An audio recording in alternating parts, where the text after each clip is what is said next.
Magandang umaga po muli sa inyong lahat. Malugod na pagtanggap sa St. Joseph Parish Gagalangin sa ika-6 ng umaga ng banal na misa na may liturhiya ngayong ikalawang linggo sa karaniwang panahon.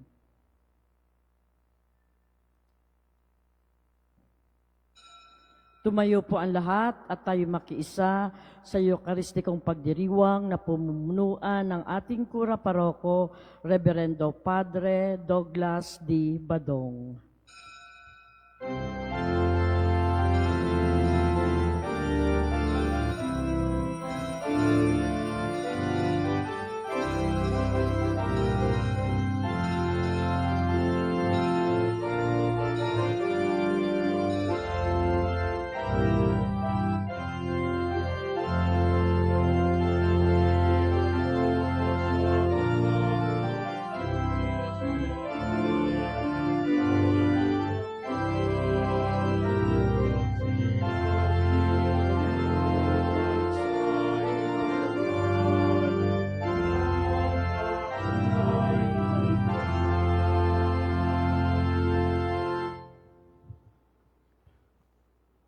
Sa ngalan ng Ama at ng Anak at ng Espiritu Santo, Amen. ang pagpapahala ng ating Panginoong Hesu Kristo, ang pag-ibig ng Diyos Ama, at ang pakikipagkaisa ng Espiritu Santo, naway sumainyong lahat. At sumairin. Mga kapatid, aminin natin ang ating mga kasalanan upang tayo'y maging marapat gumanap sa banal na pagdiriwang. Inaamin ko sa makapangyarihang Diyos at sa inyo mga kapatid na lubha akong nagkasala sa isip, sa salita at sa gawa at sa aking pagkukulang.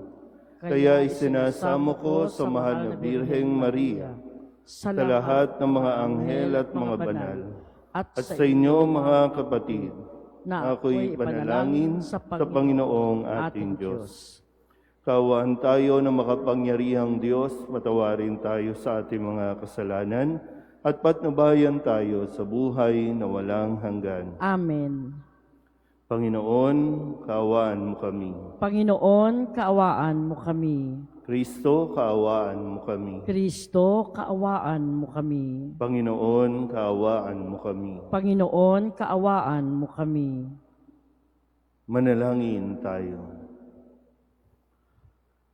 Ama naming makapangyarihan, ang langit at lupa ay iyong pinamamahalaan. Dinggin mo ang pagluhog ng iyong sambayanan at pagkalooban mo kami ng kapayapaan araw-araw sa pamamagitan ni Jesucristo kasama ng Espiritu Santo magpasawalang hanggan. Amen.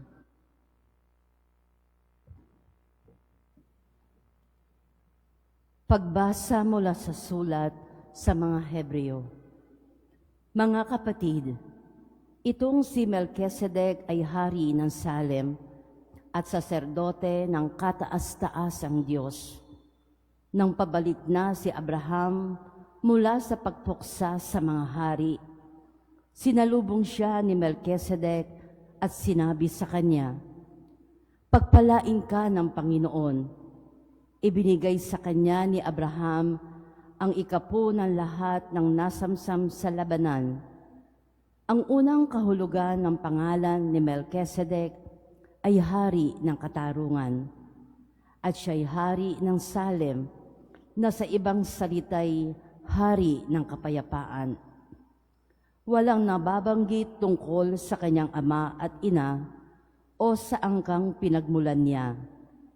Hindi rin natala ang kanyang kapanganakan o kamatayan. Tulad ng anak ng Diyos, siya'y saserdote magpakailanman. Ito'y lalo pang naging maliwanag nang magkaroon ng ibang saserdoteng katulad ni Melchizedek. Naging saserdote siya dahil sa kapangyarihan ng buhay na kailanmay di matatapos, at hindi dahil sa lahi, ayon sa tuntunin ng kautusan, sapagkat ito ang sinasabi ng kasulatan tungkol sa Kanya. Ikaw ay saserdote magpakailanman, ayon sa pagkasaserdote ni Melchizedek. Ang salita ng Diyos. Salamat sa Diyos. Ika'y paring walang hanggan, katulad ni Melchizedek. Ika'y paring walang hanggan katulad ni Melchizedek. Sinabi ng poon sa hari ko at Panginoon, maupo ka sa kanan ko hanggang ang kaaway mo ay lubos na mapasuko pagkat iyong matatalo. Ika'y paring walang hanggan katulad ni Melchizedek. Magmula sa dakong Siyon ay palalawakin niya ang lupaing iyong sakop, at lahat ng kaaway mo'y sakupin at pagharian.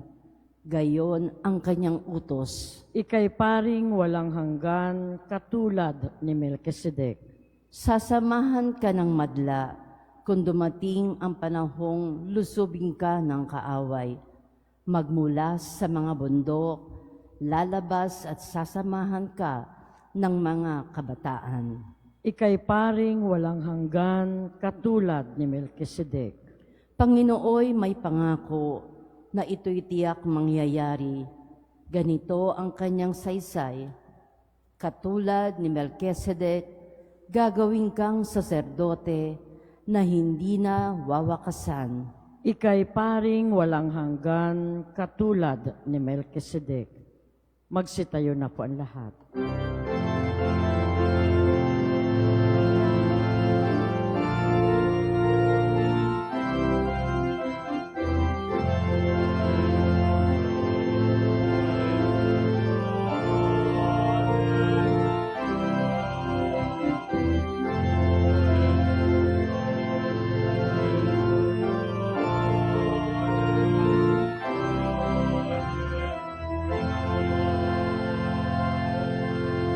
Pinangaral ni Jesus ang paghahari ng Diyos, sakit ay kanyang ginamot.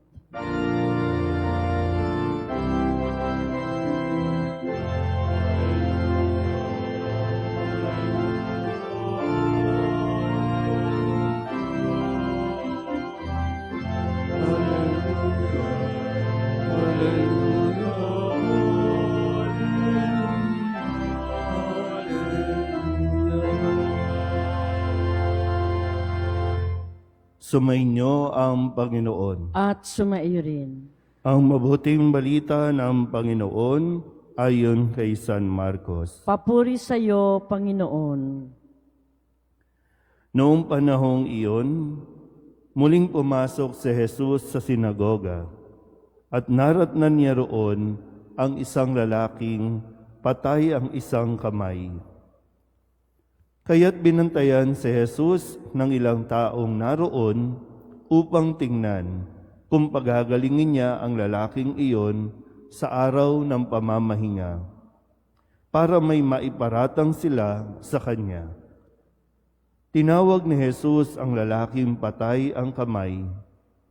Halika rito sa unahan. Tinanong niya pagkatapos ang mga tao, alin ba ang ayon sa kautusan?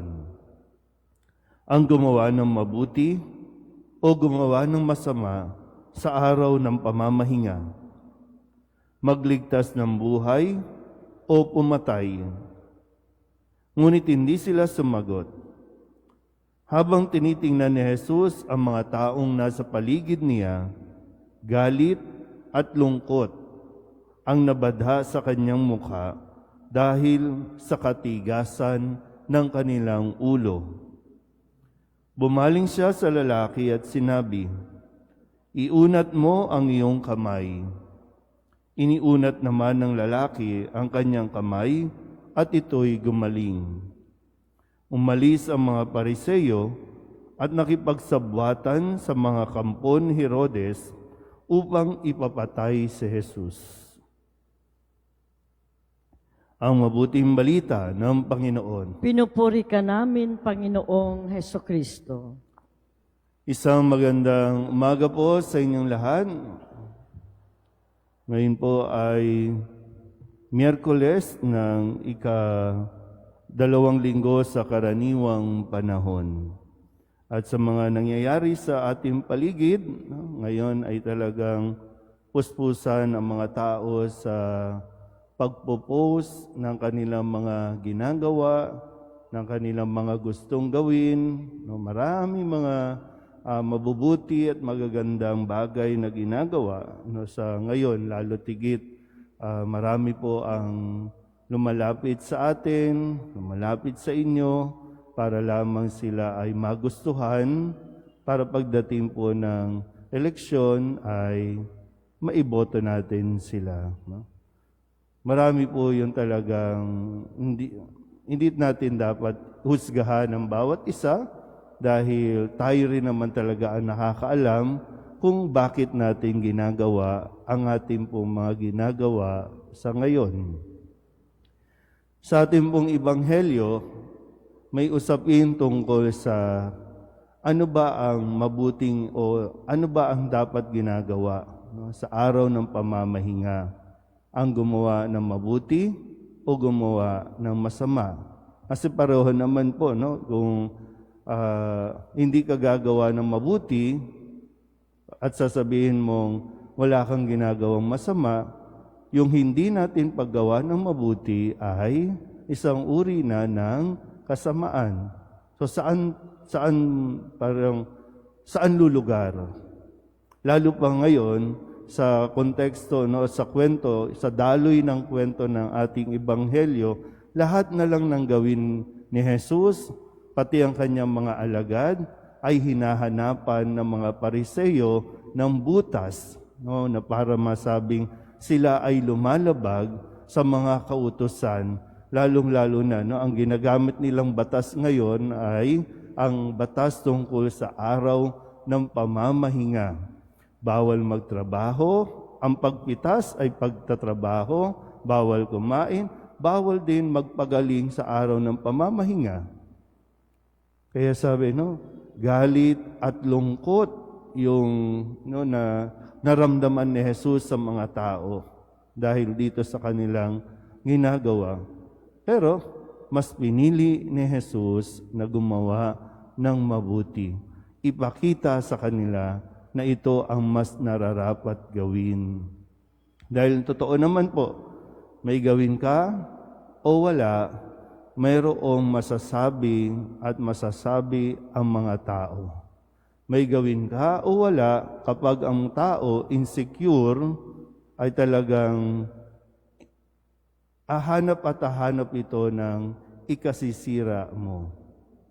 Pero yung panawagan sa atin, no, sana lagi natin piliin ang gumawa ng mabuti. Sa tuwing magkakaroon tayo ng pagkakataon na gumawa ng kabutihan, piliin natin ang gumawa ng kabutihan kaysa ang manahimik o kaya naman ay gagamitin natin ng batas para i-justify yung hindi natin pagtulong sa ating kapwa.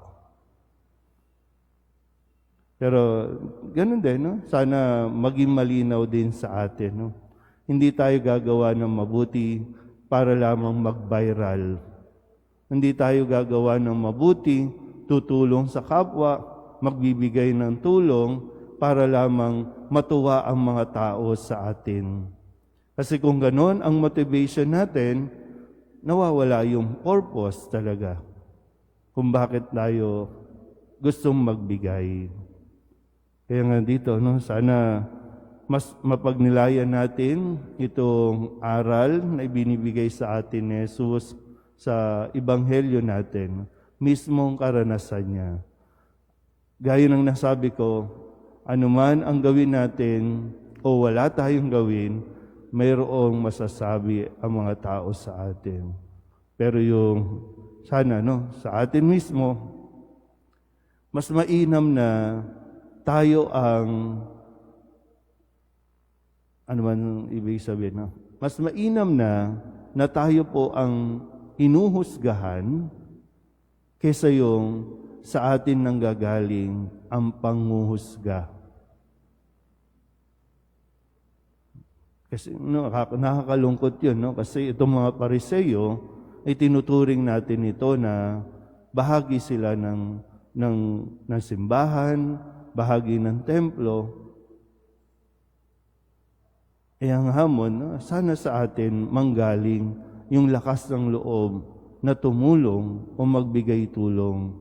Huwag sa atin magmula yung paghahanap o hanapan tayo ng hanapan ng ikasisira o ikawawasak ng isang tao.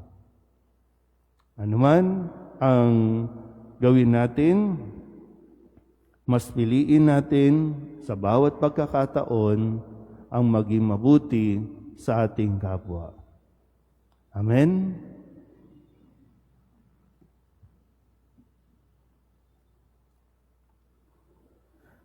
Pinalaya tayo ni Kristo sa mapanirang kapangyarihan ng kasamaan at kasalanan upang maging malaya tayong makibahagi sa pagpapahayag ng mabuting balita. Inihingi natin ang biyaya at pagbabasbas na ito. Ang ating itutugon, Panginoon, dinggin mo ang aming panalangin. Panginoon, dinggin mo ang aming panalangin.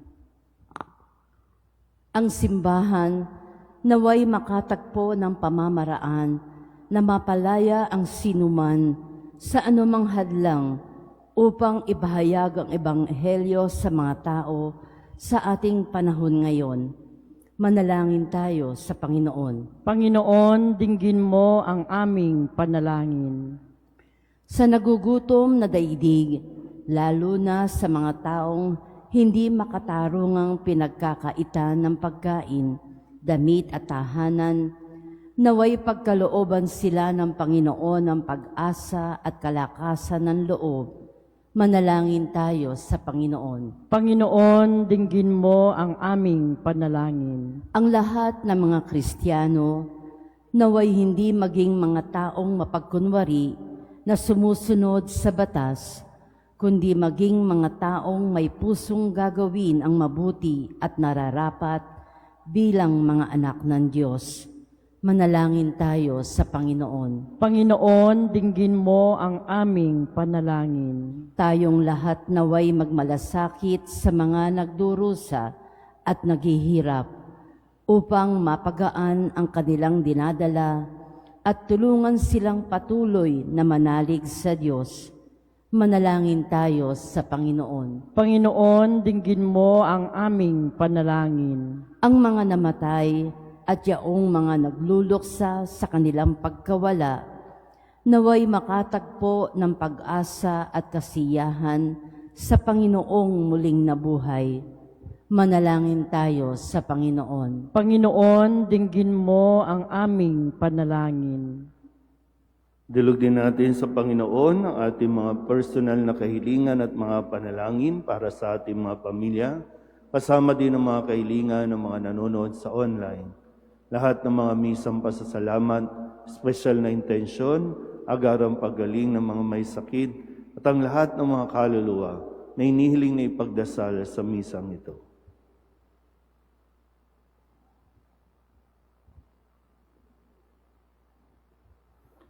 Ang lahat ng ito inihiling namin sa ngalan ni Kristong aming Panginoon. Amen.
Manalangin kayo mga kapatid upang paghahain natin ay kalugdan ng Diyos Amang makapangyarihan. Tanggapin nawa ng Panginoon itong pagkahain sa iyong mga kamay, sa kapurihan niya at karangalan sa ating kapakinabangan at sa buong sambayanan niyang banal. Ama naming lumikha, ipagkaloob mong marapat na ganapin ang banal na paghahain sapagkat tuwing ipinagdiriwang ang alaala ng anak mong nag-alay, ang pagliligtas niya sa tanan ay nangyayari upang aming pakinabangan sa pamamagitan niya kasama ng Espiritu Santo magpasawalang hanggan. Amen. Sumainyo ang Panginoon. At sumaiyo rin. Itaas sa Diyos ang inyong puso at diwa. Itinaas na namin sa Panginoon. Pasalamatan natin ang Panginoong ating Diyos. Marapat na siya ay pasalamatan. Ama naming makapangyarihan, tunay ngang marapat na ikaw ay aming pasalamatan. Sa iyong paglingap at kagandahang loob, ang tao'y nilikha mo't pinangangasiwa sa sansinukob. Sa hangad mong siya'y iwastong lubos, siya'y pinagdusa mo sa kanyang pagtalikod. Sa iyong paggiliw, iyong ipinahintulot na makabalik siya sa pamamagitan ng Kristo Jesus. Kaya kaysa ng mga anghel na nagsisiawit ng papuri sa iyo, nang walang humpay sa kalangitan, kami nagbubuni sa iyong kadakilaan.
Ama naming banal, ikaw ang bukal ng tanang kabanalan. Kaya't sa pamamagitan ng iyong Espiritu, gawin mong banal ang kaloob na ito upang para sa aming maging katawan at dugo ng aming Panginoong Heso Kristo. Bago niya pinagtisang pusang loob na maging handog, hinawakan niya ang tinapay, pinasalamatan kaniya, pinaghati-hati niya iyon, iniabot sa kanyang mga alagad at sinabi, "Tanggapin ninyong lahat ito at kanin, ito ang aking katawan na ihahandog para sa inyo."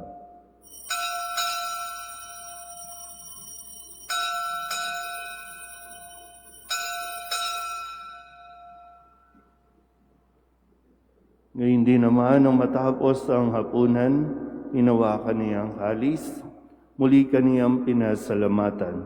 Iniabot niya ang kalis sa kanyang mga alagad at sinabi, "Tanggapin ninyong lahat ito at inumin. Ito ang kalis ng aking dugo ng bago at walang hanggang tipan. Ang aking dugo na ibubuhos para sa inyo at para sa lahat sa ikapagpapatawad ng mga kasalanan. Gawin ninyo ito sa pag-alaala sa akin."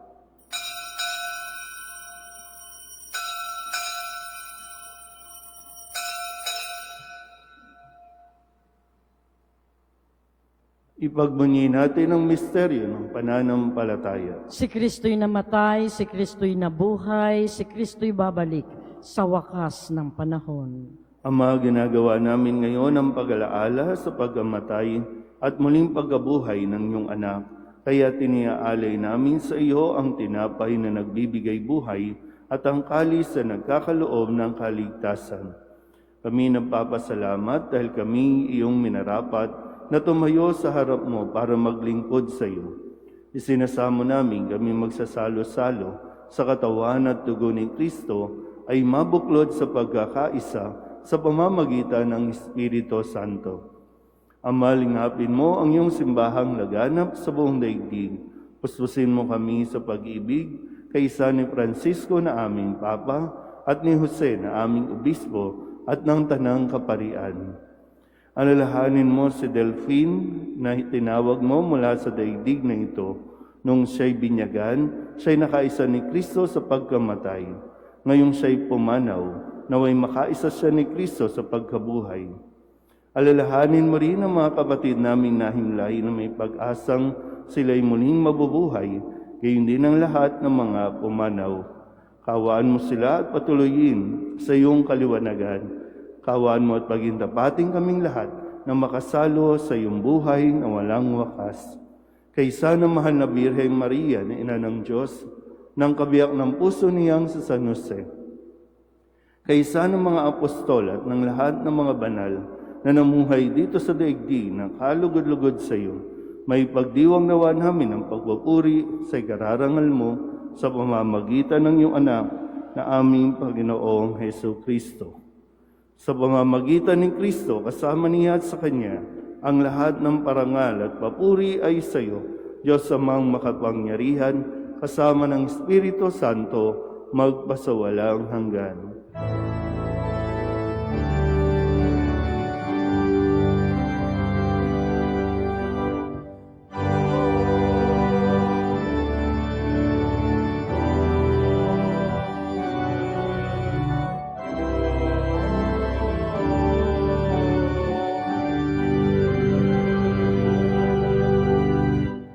Sa tagubilin ng mga nakagagaling na utos at turo ni Jesus sa Panginoon natin na Diyos, ipahayag natin ang lakas loob.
Inihiling namin kami iadya sa lahat ng masama, pagkalooban ng kapayapaan araw-araw, iligtas sa kasalanan at ilayo sa lahat ng kapahamakan.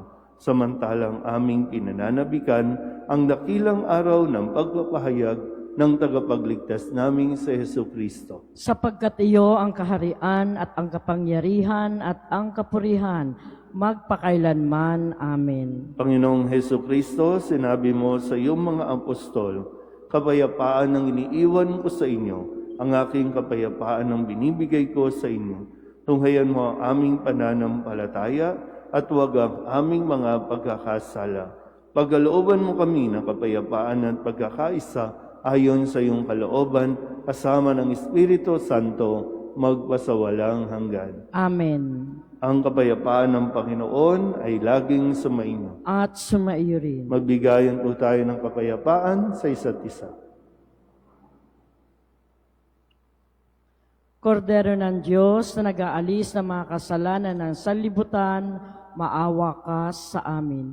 Kordero ng Diyos na nag-aalis ng mga kasalanan ng sanlibutan, maawa ka sa amin. Kordero ng Diyos na nag-aalis ng mga kasalanan ng sanlibutan, ipagkaloob mo sa amin ang kapayapaan. Ito ang kordero ng Diyos. Ito ang nag-aalis ng kasalanan ng sanlibutan. Mapalad ang mga inaanyayahan sa kanyang piging. Panginoon, hindi ako karapat-dapat na pagpatuloy sa iyo, ngunit sa isang salita mo lamang ay gagaling na ako.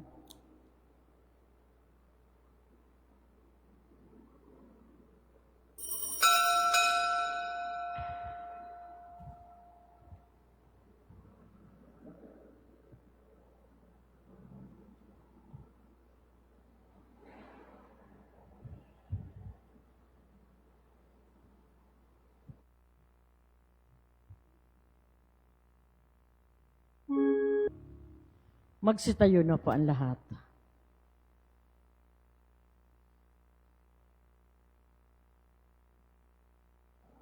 Manalangin tayo.